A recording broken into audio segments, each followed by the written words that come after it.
So, hey, so, you guys cast some of like the best stuff out there. I mean, TV and film and theater, which I love. I just saw American Buffalo, which you guys had a hand in. Perfect. Oh my God, it was great. But you guys do so much. How the heck do you find the time? There are 24 hours in a day. And we make use of every single minute in those 24. But there's a lot of great people here. The Telsey office is filled with many casting directors and associates, and it's a real wonderful team of people. So it enables us to do a lot more projects because there's a lot more people, casting away. Yeah. I'm just like a monster with trying to be productive, and oh my gosh, you guys are way productive, my Lord. So let's talk about Schmigadoon. Man, this cast, I feel like every single person on that show is just supremely talented. When you guys got involved, was anyone already attached? I'm sorry. I was just going to say, the one thing I always like to lead with in these conversations is that we did start this project pre-pandemic. Right. And then something called COVID happened. So I'll let Bernie tell us to take it from here on that. No. I mean, what was great, Cinco, who is the creator and showrunner, he's such a beloved Broadway theater fan, knowledgeable of all of the talent. So he had people in mind for a bunch of the roles, but we really did start from scratch. I think maybe Fred oh no, of course Cicely was, I knew Cicely was set because it was built around her. So she was all set. And then the rest, we were all just doing lists. And, I think Fred Armisen was also set because it all came from Lorne Michaels' company. But then we were doing lists and, for all the other parts, there was all conversations and collaborations between us and Cinco and the studio and Lorne and Barry, the director. And while there's really not too much good to come out of COVID, the beauty of this process is that we were able to attach all these Broadway people who were certainly booked right before the pandemic and would have never been available to do this. So that was the joy of doing this as well. Obviously, of course, working on a musical is always a joy, but attaching these people who technically would have never been available. Because it literally was the first thing that was shooting during the pandemic. But because Broadway was still shut down, specifically like Aaron Tveit wasn't in Moulin Rouge. So, and they knew they weren't going to be open during those 3 months, because Schmigadoon was also a tight schedule. So same thing with Kristen's concerts, that she was doing, or Alan Cummings was supposed to do a play on the West End, and that wasn't happening. So we were able to really get people because of the pandemic, which, I guess thankfully, but findings, yeah. And not even just the principal cast as well, all of the ensemble, that some came from the US, some were rounded out through our amazing local casting people. But most of those people are also always working in the theater world in Canada as well. And, we're not working because there was no theater at that time. So it was very nice to employ all of those people who certainly were employed pre-pandemic, and because of pandemic, were not employed. So that was something that was really exciting about the process as well. What were auditions like? Because the COVID was happening. I mean, was it like a normal musical theater audition, but you're on Zoom? Yeah, I mean, we were doing self-tapes for some, and then we were doing, it was on Zoom. I mean, when I think back of Aaron Tveit was on Zoom, and Ariana DeBose was on Zoom, and Dove Cameron was on Zoom, and it was all on Zoom. And sometimes the singing that you can't do live on Zoom, so that would be pre-recorded, meaning they would either have sung something on a self-tape, or in this particular case, we can show them so many other projects that Dove sang on, or Ariana sang on, or Aaron sang on, so it was less about the singing audition as it was about the reading and all of that kind of stuff. But then like the dance auditions, the whole ensemble, that was all done. Kristian remembers that. It was the dance auditions were really something that I truly will never forget. It was our associate choreographer Lou Castro with like a Britney Spears mic in a dance studio in New York, and him calling out the choreography, and then people in Canada quite literally in their living rooms, like dancing around their living rooms. Holy And crap. like 7 people at a time, we would say, okay, turn your camera on now. And that's how we could just tell. And it was that person was the person in the yellow, because of course you're not in the room, so you can't really tell who is who at that point. So it's amazing how everyone just fully leaned into it and jumped right in and kind of agreed to go into the unknown in terms of all the auditioning. But yeah, everything was completely via Zoom, because like Bernie said, at that point, this was still very, very early on into the pandemic. I mean, at this point, people weren't leaving their homes. Yeah, right. Everyone in Canada was in complete quarantine. Everyone who was coming from the US was in a 2-week quarantine. So it was all insane. I feel like you guys were the ones who were able to introduce Ariana to like the masses. Because quite frankly, I'd never really seen her until I saw the show. And right, because West Side wasn't open, had not opened yet. She had shot it. And she was fabulous. You guys had already cast her in some stuff prior to that, and that's how you know her. And she was on like this list, and you just we've known her from back in the days when she was doing ensemble on Broadway, from Pippin to we put her in Hamilton.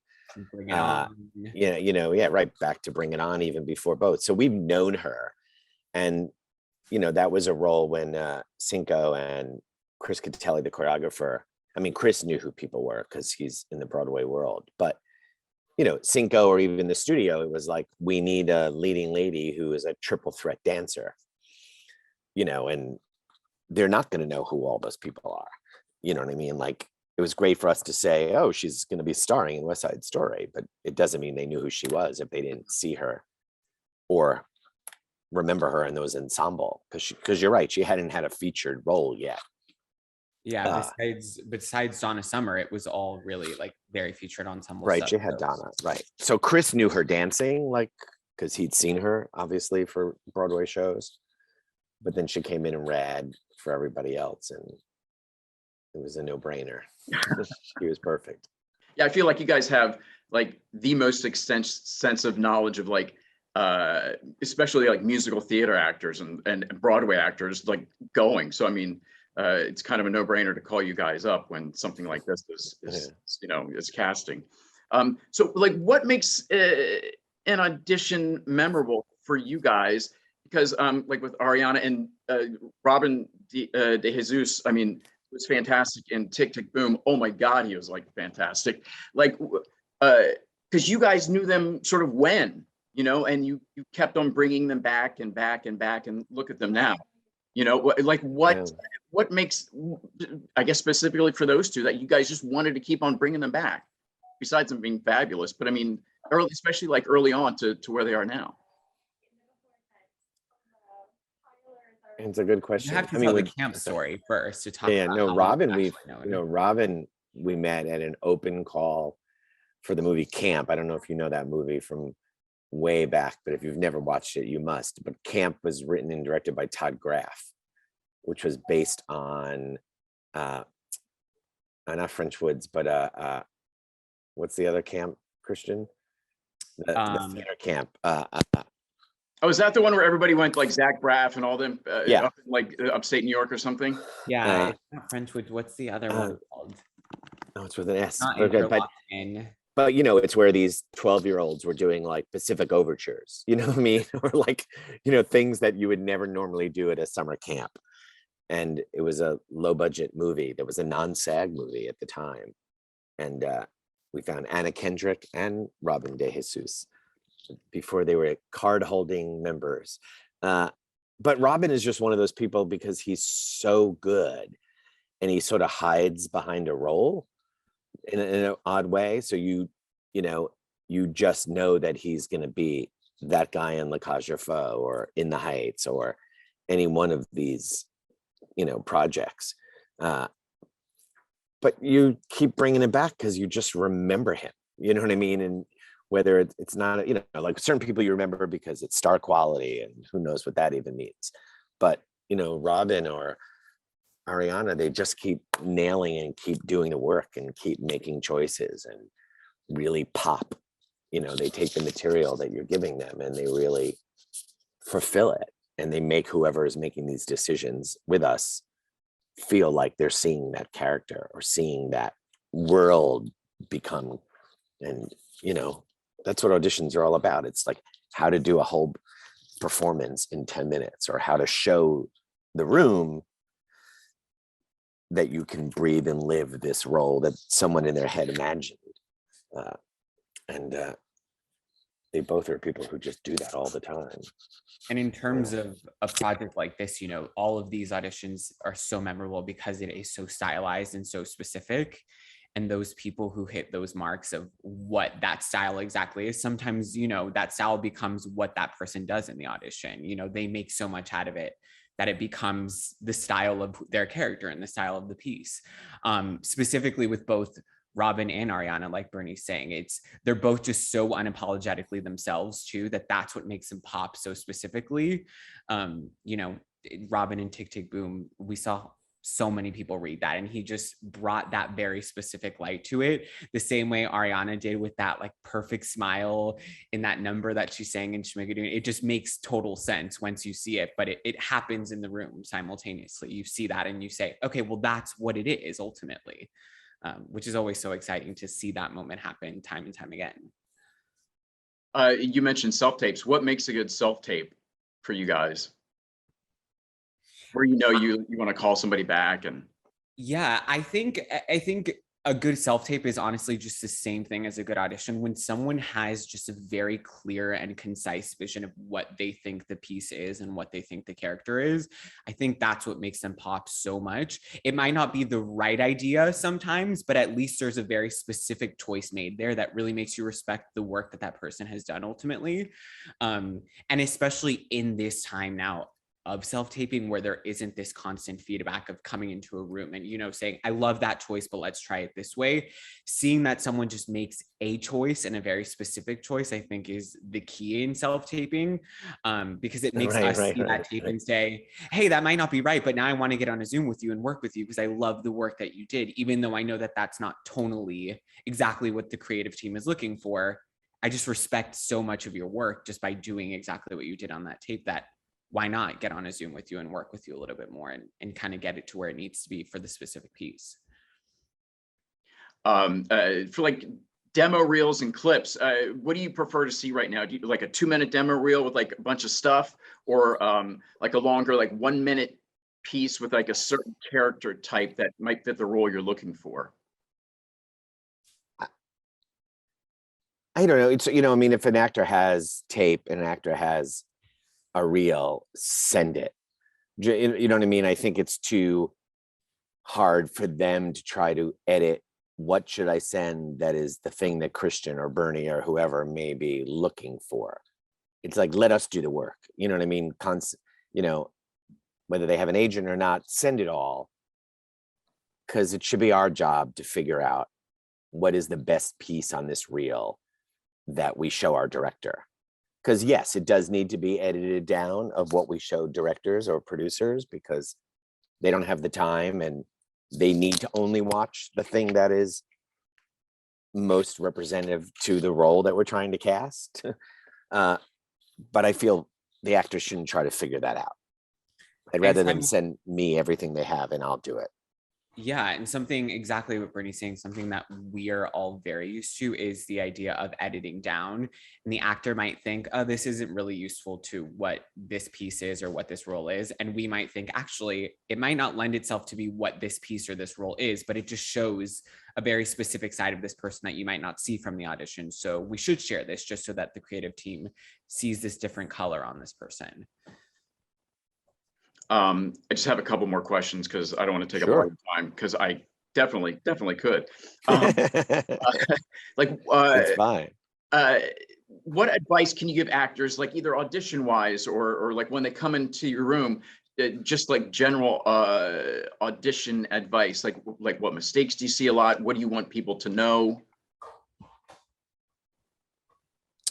The thing that I always lead with, which is quite broad, but I truly mean it every time I say it, is the idea that we are so on the actor's side at all times. We're the actor's biggest cheerleader. That person is in that room or taping for that role for a very specific reason. And it's because we see that that person could potentially be the person to play that role. I think that gets lost in translation sometimes, but we are the actor's biggest cheerleader. That's something I always lead with, the idea of you're there for a reason. We've called you in for a reason. We've asked you to tape for a reason. So know that we're absolutely on your side and want you to get the job. And the other thing that I always lead with is the idea of preparation. So much work goes into an audition, and the only way I think the actor can feel the best about their audition is when they're just like the utmost prepared. And so I always tell them the most you can do for yourself is to prepare yourself, because once you leave that room, that's it. You can't really do any more work than the work that you did once you stepped in there. So you might as well set yourself up for success and enter that room as prepared as possible to be able to do everything as best as possible. And then once you leave that room, you can tell yourself, I did everything I could. I couldn't have done anything more. So now it's up to the universe to let it happen. Bernie, I saw that, and I don't know if this was right on IMDb, but that you were on an episode of Guiding Light back in 1992. You know, I was a recurring character. Can you tell me about that real quick? Were you like acting back then? Oh yeah, why not? Oh yeah, I played a shitty gossip reporter, you know, who was always lurking behind a tree, you know, ready to report on what these people were doing in town. It was horrible. You know, I was a press hound trying to get the scoop and then writing about it.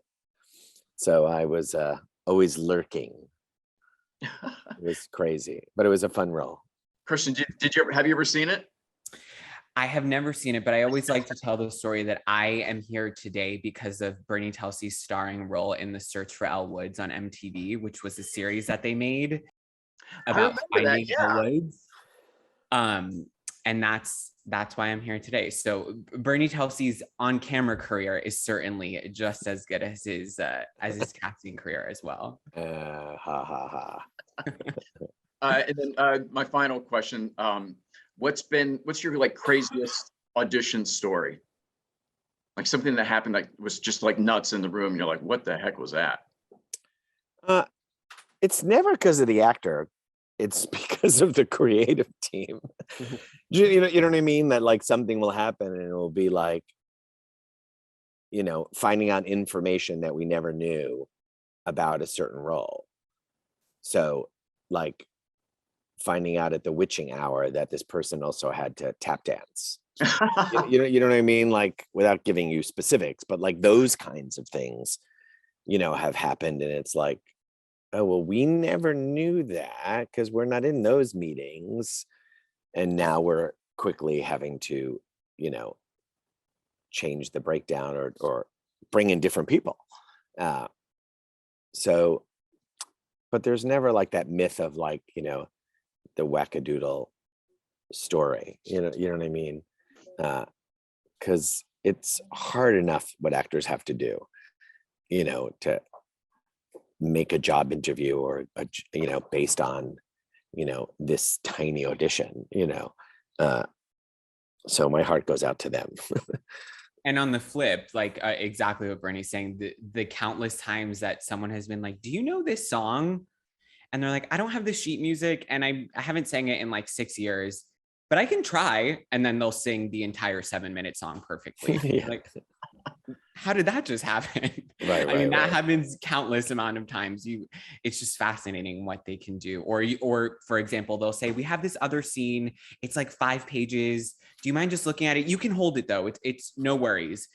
And they'll just say, oh, I'll take 10 minutes and I'll come back in. And they come in and there is a fully developed performance of the scene that is 5 pages long that they've gotten. Yeah. I mean, that's when you say the craziest story is when you are so blown away that you feel like you just watched a performance and you can't do anything but try to make sure that person gets cast. You know what I mean? It's the complete opposite of what one would naturally think. It's mind-blowing and so exciting when that happens, you know, when somebody walks in the room and they just show you things that you never would have thought of. And no one does that better than actors.